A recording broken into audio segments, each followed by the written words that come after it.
കൂട്ടുകാരെ, ഞാൻ എൻ്റെ കഴിഞ്ഞ വീഡിയോയിൽ പറഞ്ഞിരുന്നു ഞാനുണ്ടാക്കുന്ന മട്ടൻ ദം ബിരിയാണിയുടെ റെസിപ്പി ഇടാമെന്ന്.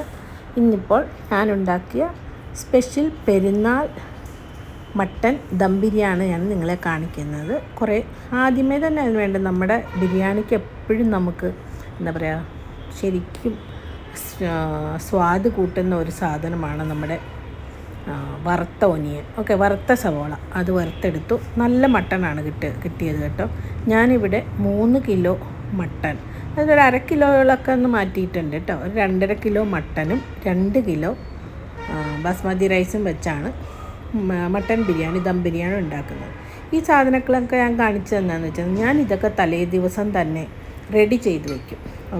പിന്നീട് നമ്മൾ തുടങ്ങുമ്പോൾ പെട്ടെന്ന് അങ്ങോട്ട് സാധനങ്ങൾ എടുത്തിട്ട് ഉണ്ടാക്കിയാൽ മാത്രം മതി. അപ്പോൾ അത് ഈസി ആയിട്ട് തോന്നും. ഇല്ലെങ്കിൽ ആ സമയത്ത് നമ്മളെല്ലാം കഴുകാനും പിടിക്കാനും മല്ലിയില ആയിക്കോട്ടെ, എന്താ പറയുക, പുതിന ആയിക്കോട്ടെ, ഇതൊക്കെ ചെയ്തുകൊണ്ടിരിക്കുമ്പോൾ നമുക്ക് സമയനഷ്ടം ഉണ്ടാവും, നമുക്ക് തന്നെ ഇറിറ്റേഷനും ആകും. ഞാനിതൊക്കെ ഇങ്ങനെ പരീക്ഷിച്ചിട്ടുണ്ട് കേട്ടോ.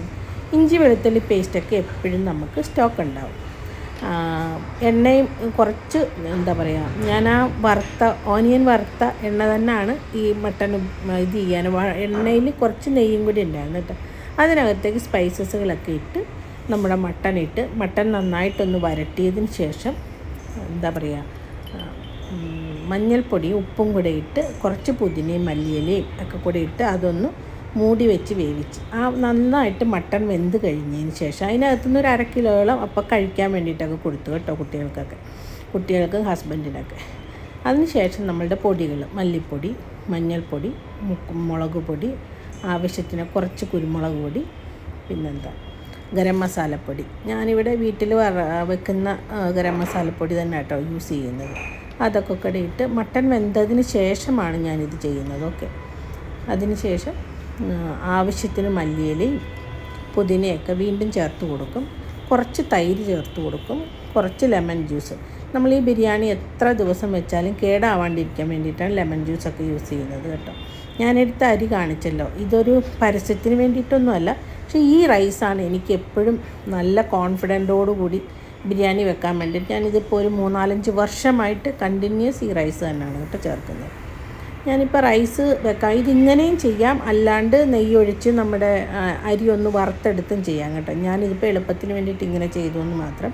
വെള്ളം ഒഴിച്ചു, അതിനകത്തേക്ക് ചേർത്ത് കൊടുത്ത സ്പൈസസ് ഒക്കെ കണ്ടല്ലോ, അതിൻ്റെ കൂടെ ഒരു രമ്പയിലയും ചേർത്ത് കൊടുത്തിട്ടുണ്ട്. പിന്നെ എന്താ പറയുക, കുറച്ച് വറുത്ത ഒനിയനും ഗരം മസാലപ്പൊടിയും കൂടെ ചേർത്ത് കൊടുത്തു. പക്ഷേ ഇതിലെനിക്ക് വെള്ളം പാകമായിരുന്നു. പക്ഷേ റൈസും കൂടി ഇട്ട് കഴിയുമ്പോൾ ഇത് മതിയാവാത്തത് കൊണ്ട് ഞാൻ പാത്രം ഒന്ന് ചേഞ്ച് ചെയ്തു കേട്ടോ. വെള്ളം നല്ലോണം തിളച്ച് കഴിയുമ്പോഴത്തേക്കും നമുക്ക് നമ്മുടെ കുതിർത്ത് വെച്ചിരിക്കുന്ന ബാസ്മതി റൈസ് ഇട്ട് കൊടുക്കാം. അരി നല്ലോണം പാകമായിട്ടുണ്ട്. ഇപ്പം നമുക്കത് ദമ്മിടാൻ വേണ്ടിയിട്ടുള്ള പ്രോസസ്സാണ് കേട്ടോ. എല്ലാവരും ചെയ്യുന്നത് പോലെയൊക്കെ തന്നെ നെയ്യിടുക, ഒരു ലെയർ റൈസ് ഇട്ട് കൊടുക്കുക. അതിനുശേഷം ഇത് നിങ്ങളെ കാണിക്കാൻ വിട്ടുപോയത്, ഞാനിവിടെ കളറിന് വേണ്ടിയിട്ട് മിക്കപ്പോഴും ചേർക്കുന്നത് എന്താ പറയുക, മഞ്ഞൾപ്പൊടിയൊക്കെ ആയിരിക്കും. പക്ഷേ ഞാൻ ഈ ബിരിയാണിക്ക് മാത്രം ഞാൻ എപ്പോഴും എന്താ പറയുക, സാഫ്രോൺ മാത്രമാണ് യൂസ് ചെയ്യുന്നത്. സാഫ്രോൺ പാലിൽ കലക്കി വെച്ചിട്ടുണ്ടായിരുന്നു, ചൂടായ പാലിൽ കേട്ടോ, തിളപ്പിച്ചാർച്ച പാലിൽ ചൂടാക്കി വെച്ചിട്ടുണ്ടായിരുന്നു. ലെയറായിട്ട് നമ്മൾ ഉണ്ടാക്കി വെച്ചിരിക്കുന്ന മട്ടനകത്ത് ഞാൻ ഒരു തുള്ളി പോലും വെള്ളം ചേർക്കാതാണ്.